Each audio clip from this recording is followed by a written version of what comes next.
காலங்களா ஒருத்தரோட பேருக்கு பின்னாடி சாதி மத அடையாளங்களை போடுறத ரொம்ப கடுமையா எதிர்த்து வந்த ஒரு இயக்கம் வந்து திடீர்னு தங்களுக்கு ஆகாத ஒருத்தரை விமர்சிக்கிறதுக்காக அதே மத அடையாளத்தை ஒரு ஆயுதமா கையில் எடுத்தா எப்படி இருக்கும்? நீங்க கொஞ்சம் கற்பனை பண்ணி பாருங்க. ஹம் இது ரொம்ப சுவாரஸ்யமான ஒரு முரண்பாடு. ஆமா, தாங்கள் காலங்காலமா பேசி வந்த கொள்கைகளை தங்களுக்கு ஒரு அரசியல் நெருக்கடி வரும்போது எவ்ளோ சாமர்த்தியமா அவங்க வளைக்கிறாங்க அப்படிங்கறத பத்தி தான் இன்னைக்கு நம்ம ஆழமா அலச போறோம். இன்னைக்கு நம்ம எடுத்துக்கிட்ட மூலக்கட்டுரையோட பேர் திராவிடர் கழகத்தின் தேர்ந்தெடுக்கப்பட்ட பகுத்தறிவை தோலுரித்தல். கரெக்ட். அதாவது நடிகர் விஜய் தமிழக வெற்றி கழகம்னு ஒரு புது கட்சி ஆரம்பிச்சதுக்கு அப்புறம் விடுதலை நாளிதழும் அதோட ஆசிரியர் கி வீரமணி அவங்களும் முன்வைக்கிற விமர்சனங்கள்ல இருக்கிற அப்பட்டமான முரண்பாடுகளை இந்த கட்டுரை ரொம்ப ஆழமா விமர்சிக்குது. கண்டிப்பா. ஆனா இந்த அலசலுக்குள்ள போறதுக்கு முன்னாடி ஒரு முக்கியமான விஷயத்தை நாம நேவடிக்கு ரொம்ப தெளிவா சொல்லிடணும். என்னன்னா, இந்த கட்டுரையில ரொம்ப கடுமையான அரசியல் விமர்சனங்கள் இருக்கு. ஆமா, வலதுசாரி இடதுசாரின்னு ரெண்டு துருவ அரசியல் நிலைப்பாடுகள் மோதிக்கிற ஒரு களம் இது. உண்மைதான். ஆனா இந்த விவாதத்துல நாம எந்த அணியோட ஜெர்சியும் போட்டுக்க போறதில்ல. அதை நேயர்கள் புரிஞ்சுக்கணும். இந்த கட்டுரையாளர் என்ன தரவுகளை முன்வைக்கிறாரு, அவர் எந்த லாஜிக் அடிப்படையில திராவிடர் கழகத்தின் மேல குற்றச்சாட்டுகளை அடுக்குனாரு அப்படிங்கறது மட்டும்தான் நாம் அலச போறோம். எக்ஸாக்ட்லி. அவரோட வாதங்களை ஒரு கண்ணாடி மாதிரி அப்படியே உங்களுக்கு ரிஃப்ளெக்ட் பண்றது மட்டும்தான் நம்ம வேலை. சரி, நாம இப்போ விஷயத்துக்குள்ள போலாம். கட்டுரையாளர் தன்னோட முதல் அடியை எங்கிருந்து தொடங்குறாருன்னா ஒருத்தரோட பேர்ல இருந்தா. ஆமா, ஒரு தனிநபரை விமர்சிக்கும் போது அவரோட பேரையும் அடையாளத்தையும் ஒரு ஊடகம் எப்படி தனக்கு சாதகமா பயன்படுத்துது அப்படிங்கறத அவர் சுட்டி காட்டுறாரு. மார்ச் 31, 2026 அன்னைக்கு விடுதலை நாளிதழ்ல வெளியான ஒரு செய்தியோட தலைப்ப அவர் ஆதாரமா காட்டுறாரு. அந்த தலைப்பு எனக்கு ஞாபகம் இருக்கு. அதாவது, ஜோசப் விஜய் பெரம்பூரில் கால் வச்சதுமே புகையது தவக 100 கோடி உறுதி கொடுத்த அந்த விஐபி யார் அப்படிங்கறதா அந்த தலைப்பு. கரெக்ட். இப்போ இதுல அந்த செய்தியோட உள்ளடக்கத்தை விட கட்டுரையாளர் நம்ம கவனத்தை ஈர்க்கிறது அந்த பேர்ல தான். பாத்தீங்கன்னா, தமிழ்நாட்டுல எல்லாராலும் விஜய் அப்படின்னு ரொம்ப சுருக்கமாவும் பிரபலமாவும் அறியப்படுற ஒருத்தரை விடுதலை நாளிதழ் வேணும்னே ஜோசப் விஜய் அப்படின்னு குறிப்பிட்டிருக்காங்க. ஓஹோ. ஆமா, இது ஏதோ தற்செயலா நடந்த ஒரு பிரிண்டிங் மிஸ்டேக் இல்ல. இது ரொம்ப திட்டமிட்டு செய்யப்பட்ட ஒரு வார்த்தை விளையாட்டுன்னு கட்டுரையாளர் சொல்றாரு. ஒரு நிமிஷம், இப்போ எனக்கு ஒரு சந்தேகம். இதுல என்ன இவ்ளோ பெரிய சர்ச்சை இருக்கு? ஒருத்தரோட அதிகாரப்பூர்வ முழு பேரை சொல்லி கூப்பிடுறது ஒரு சாதாரண விஷயம் தானே. அரசியல் பத்திரிகைகள் தங்கள் அரசியல் எதிரிகளை கொஞ்சம் நக்கல் அடிக்கிறதோ இல்ல அவங்களோட முழு பேரை சொல்லி வம்பு கிழக்கிறதோ வழக்கமான ஒண்ணு தானே. நீங்க கேக்குறது நியாயமான கேள்விதான். ஒரு சாதாரண பத்திரிகை எப்படி எழுதுனா நீங்க சொல்ற மாதிரி அதை நாம ஈஸியா கடந்து போயிடலாம். ஆனா இதை எழுதுறது விடுதலை நாளிதழ். அதுக்குன்னு ஒரு நீண்ட தத்துவ பின்னணி இருக்குல்ல. ஒருத்தரோட பேருக்கு பின்னாடி இருக்கிற சாதியையோ மதத்தையோ அடையாளப்படுத்துறது தப்புன்னு கட்டமைக்கப்பட்ட ஒரு இயக்கம் அது. ஆனா இப்போ கட்டுரையாளர் ஒரு முக்கியமான கேள்வியை முன்வைக்கிறாரு. என்ன கேக்குறாரு? துக்ளக் ஆசிரியர் குருமூர்த்தியா இருக்கட்டும், இல்ல தினமணி ஆசிரியர் வைத்தியநாதனா இருக்கட்டும், அவங்கள விமர்சிக்கும் போது மட்டும் குருமூர்த்தி ஐயர், வைத்தியநாதன் ஐயர் அப்படின்னு அவங்களோட சாதி அடையாளத்தை ஒருவித நக்கலுக்காகவும் விமர்சனத்துக்காகவும் சுட்டி காட்டுவாங்க. ஆமா, அது அவங்களோட வழக்கமான ஸ்டைல் தான். கரெக்ட். அப்படிப்பட்ட விடுதலை நாளிதழ் இப்போ திடீர்னு விஜயோட மத அடையாளம் வெளித்தெரியிற மாதிரி ஜோசப் விஜய் அப்படின்னு ஏன் சுட்டி காட்டணும்? தமிழ்நாட்டுல வேற எந்த பிரிண்ட் மீடியாவும் விஜயை இப்படி மத அடையாளத்தோட கூப்பிடுறதில்ல. இததான் கட்டுரையாளர் திராவிடத்தான் குசும்பு அப்படின்னு ரொம்ப கடுமையா விமர்சிக்கிறாரு. அப்படியா? அதாவது தங்களுக்கு எதிரணியில இருக்கிறவங்கள குறிப்பிட்ட சாதியோடவோ இல்ல குறிப்பிட்ட மதத்தோடவோ தொடர்பு படுத்தி அவங்கள ஒரு குறிப்பிட்ட வட்டத்துக்குள்ள சுருக்கிடுற உத்தி இதுன்னு சொல்றாரா? சரியா பிடிச்சிட்டீங்க. ஆனா கட்டுரையாளரோட கோபம் வெறுமனே இந்த பேரை இப்ப பயன்படுத்தியதற்காக மட்டும் வரல. வேற எதுக்கு? இதுக்கு பின்னாடி 2024 வருஷத்தோட ஒரு பெரிய வரலாற்று நிகழ்வு இருக்கு. அந்த நிகழ்வை நாம புரிஞ்சுக்கிட்டாதான் இந்த ஜோசப் விஜய் அப்படிங்கிற வார்த்தைக்கு பின்னாடி ஒளிஞ்சிருக்கிற முழுமையான முரண்பாடு என்னன்னு நமக்கு விளங்கும். 2024 அப்படி என்ன நடந்துச்சு? உங்களுக்கு 2017 வந்த மெர்சல் படம் ஞாபகம் இருக்கா? ஆமா, ரொம்ப பாப்புலரான படம் ஆச்சே. அதுல அப்போ இருந்த ஒன்றிய அரசோட ஜிஎஸ்டி வரி விதிப்பை ரொம்ப கடுமையா விமர்சிச்சு சில வசனங்கள் இருந்துச்சு. அப்போ பாஜகவோட மூத்த தலைவரான எச் ராஜா அவங்க ஒரு பேட்டியில விஜய கிறிஸ்டியன் ஜோசப் விஜய் அப்படின்னு கூப்பிட்டாரு. ஓ, ஞாபகம் வருது. விஜய் ஒரு குறிப்பிட்ட மதத்தைச் சேர்ந்தவர் அப்படிங்கறதால தான் தேசியவாத அரசுக்கு எதிரா செயல்படுறார் அப்படிங்கிற துணியில அந்த விமர்சனம் இருந்துச்சு. அப்போ இதே விடுதலை நாளிதழ் எப்படி ரியாக்ட் பண்ணுச்சு தெரியுமா? எப்படி? டிசம்பர் 31, 2024 அன்னைக்கு ஒரு செய்தியை வெளியிட்டாங்க. அதுல பொதுவாக எல்லாரும் விஜய்னு தான் கூப்பிடுவாங்க. ஆனா முதலா விஜய்ய ஜோசப் விஜய்னு கூப்பிட்டு பெரும் சர்ச்சையை ஏற்படுத்தினார் ராஜா அப்படின்னு ரொம்ப கடுமையா கண்டிச்சு எழுதியிருந்தாங்க. வாட்?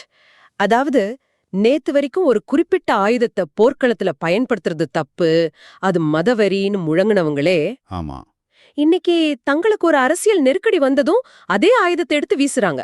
அது மட்டுமில்லாம அந்த ஆயுதத்துக்கு நாங்க தான் காப்புரிமை வாங்கியிருக்கோம் அப்படிங்கிற மாதிரி இருக்கே இது. ரொம்ப சரியான ஒப்பீடு. அன்னைக்கு ஒன்றிய அரச விஜய் எதிர்த்தாரு அப்படிங்கிறதுக்காக அவர் திராவிட இயக்கத்தோட செல்லப்பிள்ளையா இருந்தாரு. அதனால பாஜக அவரை ஜோசப் விஜய்னு சொன்னப்போ இந்த திராவிடர் கழகத்தினர் கொதித்தெழுந்தாங்க. ஆனா இன்னைக்கு நிலைமை அப்படியே தலைகீழா மாறிடுச்சு. விஜயோட கட்சி ஆளும் திமுகவை தீய சக்தி அப்படின்னு விமர்சிச்ச உடனே இவங்களுக்கு ரொம்ப கோபம் வந்துருச்சு. ஓஹோ, அந்த கோபத்தோட வெளிப்பாடுதான் இதா? ஆமா, அந்த கோபத்தோட வெளிப்பாடாதான் இப்போ இவங்களே ராஜா பயன்படுத்தின அதே ஜோசப் விஜய் அப்படிங்கிற ஆயுதத்தை கையில் எடுக்கிறாங்கன்னு கட்டுரையாளர் குற்றம் சாட்டுறாரு. உங்களுக்கு வேண்டாதவங்கள விமர்சிக்கும் போது மத அடையாளத்தை சுட்டிக்காட்டினா அது ஃபாசிசம். ஆனா அதே நபர் உங்களை விமர்சிக்கும் போது நீங்க அவரோட மத அடையாளத்தை சுட்டிக்காட்டினா அது பகுத்தறிவா அப்படின்னு கட்டுரையாளர் கேக்குற லாஜிக் எனக்கு புரியுது. கரெக்ட். இது வெறும் முரண்பாடு மட்டும் இல்ல, மக்களோட ஞாபக மறதிய மூலதனமா வச்சு விளையாடப்படுற ஒரு அரசியல் விளையாட்டு. தாங்கள் முன்னாடி எழுதினதெல்லாம் யார் இப்போ ஞாபகம் வச்சு திருப்பி கேட்க போறாங்க அப்படிங்கிற ஒரு ஓவர் கான்ஃபிடன்ஸ்ல அவங்க இதை செய்றாங்கன்னு கட்டுரையாளர் வாதிடுறாரு. ரொம்ப சரியா சொன்னீங்க. ஒரு ஊடகம் தன் அரசியல் எதிரிகளை டீல் பண்ணும்போது பெயர்களை எப்படி தனக்கு சாதகமா மாத்திக்கிறாங்க அப்படிங்கறத இப்ப நாம பார்த்தோம். ஆனா இதை விட ரொம்ப நுட்பமான ஒரு தந்திரத்தையும் கட்டுரையாளர் தோலுரிக்கிறார். அது என்ன தந்திரம்? அதுதான் நியூஸை பிளாக் அவுட் பண்றது. அதாவது செய்திகளை இருட்டடிப்பு செய்யறது. தங்களுக்கு வேண்டாத செய்திகளை இல்ல உண்மைகளை எப்படி அவங்க வசதியா மறைக்கிறாங்க அப்படிங்கறத பொன்ராஜ் விவகாரத்தோட அடிப்படையில அவர் விளக்குறார். பேரை வச்சு ஒரு இமேஜ் உருவாக்குறது ஒரு உத்தினா, தங்களுக்கு எதிரான உண்மைகளை மறைக்கிறது அதை விட ரொம்ப ஆபத்தான உத்தியாச்சே. சொல்லப்போனா சொல்லுங்க. இது ஒரு சிசிடிவி கேமராவுல பதிவான வீடியோவை நம்ம பாக்குற மாதிரி இருக்கு. அந்த வீடியோல ஒருத்தர் இன்னொருத்தரை திருப்பி அடிக்கிறது மட்டும் நமக்கு தெரியுது. அத பார்த்ததும் ஓஹோ, அடிச்சவர் தான் கிரிமினல் அப்படின்னு நம்ம நினைச்சுக்கிறோம். ஆனா அந்த வீடியோவோட 10 செகண்ட்ஸ அந்த கேமராவோட ஓனர் வேணும்னே அழிச்சிட்டாருன்னா, யார முதல்ல வம்புக்கு இழுத்தது அப்படிங்கிற உண்மைய மறைச்சிட்டு திருப்பி அடிச்சவரை மட்டும் ஒரு ரவுடி மாதிரி காட்டுற ஒரு தந்திரம் இல்லையா இது? வாவ், ரொம்ப துல்லியமான ஒரு உதாரணம் இது. அந்த அழிக்கப்பட்ட முதல் 10 செகண்ட்ஸ் என்ன அப்படிங்கறது தான் கட்டுரையாளர் இங்க வித் ப்ரூஃப் வெளிப்படுத்துறாரு. சொல்லுங்க, என்ன நடந்துச்சு? மார்ச் 30, 2026 அன்னைக்கு விடுதலை நாளிதழ்ல ஒரு செய்தி வருது. தாவேடமினர் கொலை மிரட்டல், குடும்பத்தினருக்கு அச்சுறுத்தல், விஜய் மீது பொன்ராஜ் புகார் அப்படிங்கறதான் அந்த செய்தியோட தலைப்பு. ஓகே, இத படிக்கிற ஒரு சாதாரண வாசகருக்கு என்ன தோணும்? அரசியல் விமர்சகரான பொன்ராஜ் ஏதோ ஒரு நியாயமான கருத்தை சொல்லிருக்காரு, அதுக்காக விஜயோட கட்சியினர் அவருக்கு கொலை மிரட்டல் விடுறாங்க, அதனால அவர் போலீஸ்ல கம்ப்ளைண்ட் கொடுக்கறாரு அப்படின்னு தானே தோணும். ஆமா, மேலோட்டமா பார்த்தா பொன்ராஜ் தான் இங்க ரொம்ப பாதிக்கப்பட்டவர் மாதிரி தெரியறாரு. தவேவனர் ஏதோ பெரிய வன்முறையாளர்கள் மாதிரி தெரியறாங்க. ஆனா நீங்க சொன்னீங்களே அந்த சிசிடிவி வீடியோ, ஆமா, அதுல மறைக்கப்பட்ட அந்த முதல் 10 செகண்ட்ஸ்ல என்ன நடந்துச்சு? தவேகவனர் ஏன் பொன்ராஜ்க்கு திடீர்னு கொலை மிரட்டல் விடுக்கணும்? அவர் அப்படி என்ன விமர்சனத்தை முன் வச்சாருன்னு பார்க்கணும்ல. கண்டிப்பா. அவர் என்ன சொன்னாரு? அதுதான் இந்த கட்டுரைகளோட மையப்புள்ளியே. பொன்ராஜ் ஏதோ சாதாரணமான அரசியல் விமர்சனத்தை முன் வைக்கல.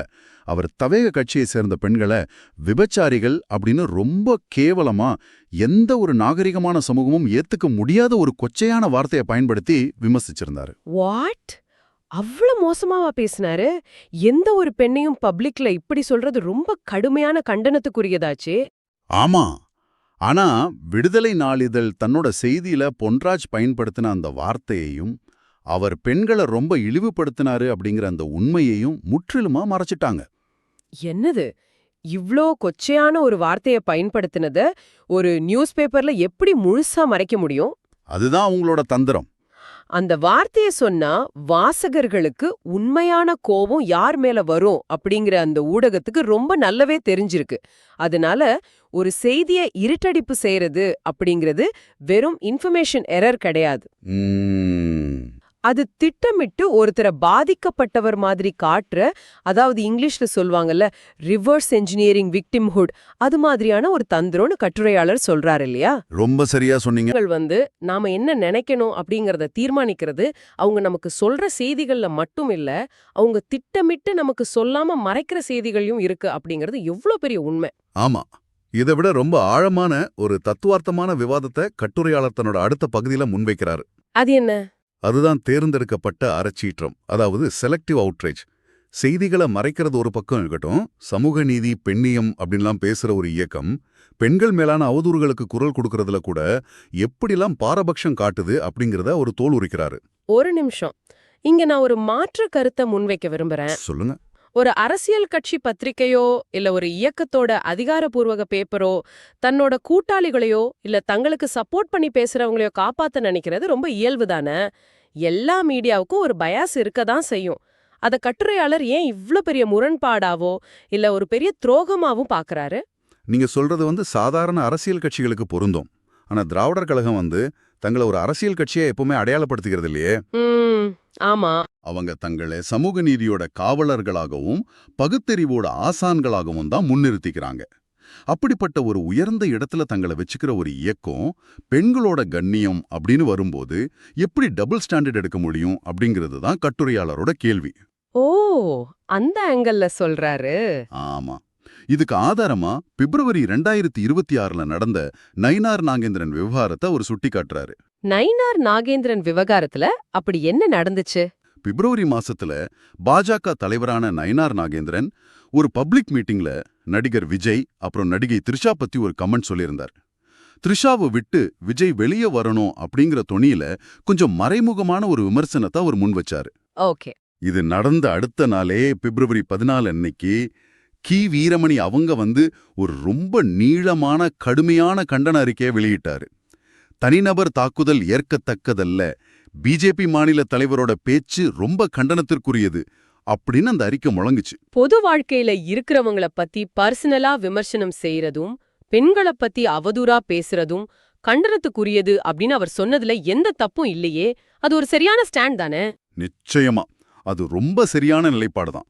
அதோட நிக்காம அந்த அறிக்கையில வீரமணி ஒரு முக்கியமான வரியையும் சொல்லியிருந்தாரு.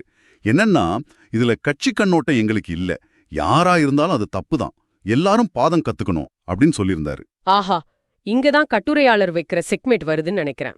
ஆமா, கரெக்ட். கட்சி கண்ணோட்டம் எங்களுக்கு இல்ல, யாரா இருந்தாலும் தப்புதான் அப்படின்னு நயினார் நாகேந்திரனுக்கு இவ்ளோ பெரிய அறிக்கை விட்ட கி வீரமணி, அப்துல் கலாமோட ஆலோசகரா இருந்த பொன்ராஜ் நேரடியா ஒரு கட்சியோட பெண்களை விபச்சாரிகள் அப்படின்னு பச்சையாவும் ரொம்ப கொச்சையாவும் திட்டினப்போ ஏன் அமைதியா இருந்தாரு?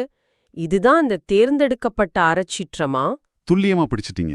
நயினார் நாகேந்திரன் ஒரு பெண்ணை பத்தி மறைமுகமா விமர்சிச்சதுக்கே இவ்ளோ பெரிய அறிக்கை விட்ட வீரமணி அவங்க பொன்ராஜ் விவகாரத்துல ஏன் வாயே திறக்கல? பொன்ராஜ் ஒன்னும் சாதாரண ஆள் கிடையாது. இந்தியாவோட பெருமைக்குரிய முன்னாள் குடியரசுத் தலைவரா இருந்த ஏபிஜே அப்துல் கலாம் ஐயாவோட ஆலோசகரா இருந்தவர். ஆமா, ரொம்ப பெரிய பேக்ரவுண்ட் அது.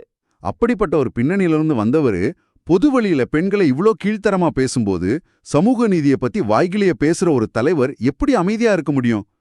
யோக்கியரா கி வீரமணி இருந்திருந்தா பொன்ராஜும் உடனடியா பெண்கள் கிட்ட மன்னிப்பு கேட்கணும் தானே அறிக்கை விட்டுருக்கணும் அப்படின்னு கட்டுரையாளர் ரொம்ப கூர்மையா கேள்வி எழுப்புறாரு. நயினார் நாகேந்திரன் பேசினா அது நாகரிகம் மீறிய செயல், அது உடனே கண்டன அறிக்கை வரும். ஆனா தங்களுக்கு சாதகமா பேசுற பொன்ராஜ் பேசினா அது எவ்வளவு வக்கரமான வார்த்தையா இருந்தாலும் அதை கண்டும் காணாம கடந்து போறது, இது வெறும் இரட்டை நிலைப்பாடு மட்டும் தானா, இல்ல அதுக்கு மேல ஏதாவது சைக்காலஜி இருக்கா? இது வெறும் டபுள் ஸ்டாண்டர்ட் இல்ல, இது ஒரு விதமான மறைமுக ஒப்புதல் அப்படின்னு கட்டுரையாளர் சொல்றாரு. மறைமுக ஒப்புதலா? ஆமா.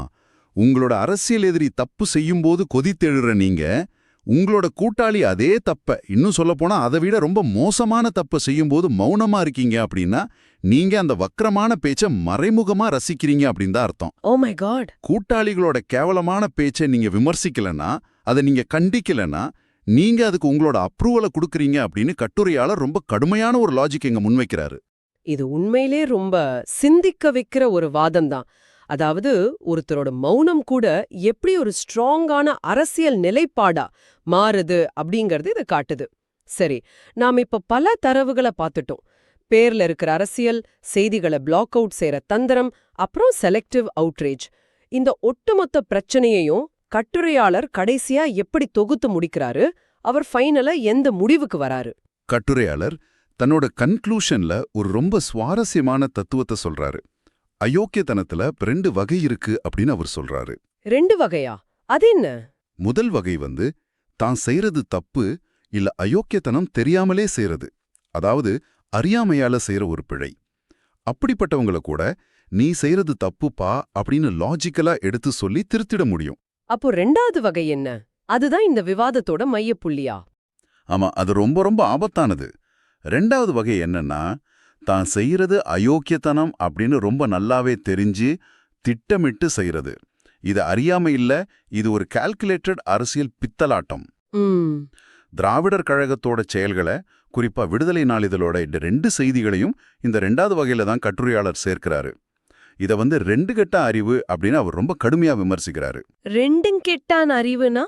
அதாவது ஒரு நிலையான கொள்கையும் இல்லாம, முழுமையான நேர்மையும் இல்லாம, தங்களுக்கு எது லாபமோ அதுக்கேத்த மாதிரி தங்களோட பகுத்தறிவை வளர்ச்சிக்கிற ஒரு மென்டாலிட்டி இது. இவங்களை திருத்தவே முடியாது அப்படிங்கறதான் கட்டுரையாளரோட இறுதி தீர்ப்பு. நாம தினமும் நியூஸ் பேப்பர் படிக்கிறோம், டிவி டிபேட்ஸ் பார்க்கறோம், சோஷியல் மீடியாவுல 1000 செய்திகளை கடந்து போறோம்.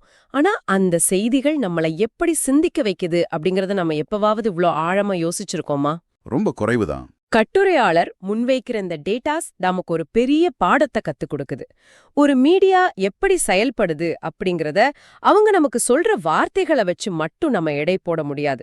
அவங்க திட்டமிட்டு மறைக்கிற உண்மைகள்லையும், அவங்க யாருக்காக குரல் கொடுக்கறாங்க, யாரோட தப்ப மூடி மறைக்கிறாங்க அப்படிங்கறதுலயும் தான் அந்த ஊடகத்தோட உண்மையான அரசியல் முகம் ஒளிஞ்சிருக்கு. 100க்கு 100 உண்மை. ஊடகங்கள் தங்களுக்கு சாதகமான ஒரு பயாஸ்டு நிலைப்பாட்டை எவ்வளோ சாமர்த்தியமா நம்ம மூளைக்குள்ள விதைக்கிறாங்க பாத்தீங்களா? அவங்க ஒருத்தரை எப்படி கூப்பிடுறாங்க, ஒரு நியூஸோட எந்த பகுதியை நமக்கு காட்டுறாங்க, எந்த பகுதியை பிளாக் அவுட் செய்றாங்க அப்படிங்கறதெல்லாம் வாசகர்களாகிய நாம ரொம்ப விழிப்புணர்வோட கவனிக்கணும். ஆமா. ஒரு செய்தி சொல்லப்படும் போதே இந்த செய்தியில எனக்கு காட்டப்படாத கோணம் எது, அந்த மிஸ்ஸிங் பசிலோட துண்டு யாரு கையில இருக்கு அப்படின்னு கேள்வி கேட்க நம்ம பழகிக்கணும். கண்டிப்பா. இந்த கட்டுரை முன்வைக்கிற வாதங்கள் எல்லாம் பார்க்கும்போது கடைசியா ஒரு ஆழமான கேள்வி எனக்குள்ள எழும்புது. பகுத்தறிவு, சமூக நீதி, பெண் உரிமை அப்படின்னு எல்லாம் மேடைகள்ல முழங்கப்படுற இந்த கொள்கைகள் நிஜமாவே இவங்களுக்கான அடிப்படை விதிகளா? இல்ல தங்களுக்கு அரசியல் ரீதியான ஒரு ஆபத்து வரும்போது ரொம்ப சுலபமா கழட்டி எறிஞ்சிட்டு வசதியான வேறொரு ஆடைய போட்டுக்கிற ஒரு வெறும் அரசியல் வேஷம்தானா? ரொம்ப ஸ்ட்ராங்கான கேள்வி இது. ஒரு இயக்கம் இவ்ளோ ஈஸியா தன்னோட அடிப்படை முழக்கங்களை காத்துல பறக்க விட முடியும் அப்படின்னா, பகுத்தறிவு அப்படிங்கிறது ஒரு தத்துவமா? இல்ல அதிகாரம் கை நழுவி போகாம இருக்கிறதுக்காக அப்பப்போ பயன்படுத்தப்படுற ஒரு தற்காப்பு கவசமா? இந்த கேள்விக்கான விடைய தேடத் தொடங்கினா அரசியல் விளையாட்டோட பல முகமூடிகள் கிழிய தொடங்கும். தொடர்ந்து யோசிங்க. இன்னொரு ஆழமான அலசல்ல நாம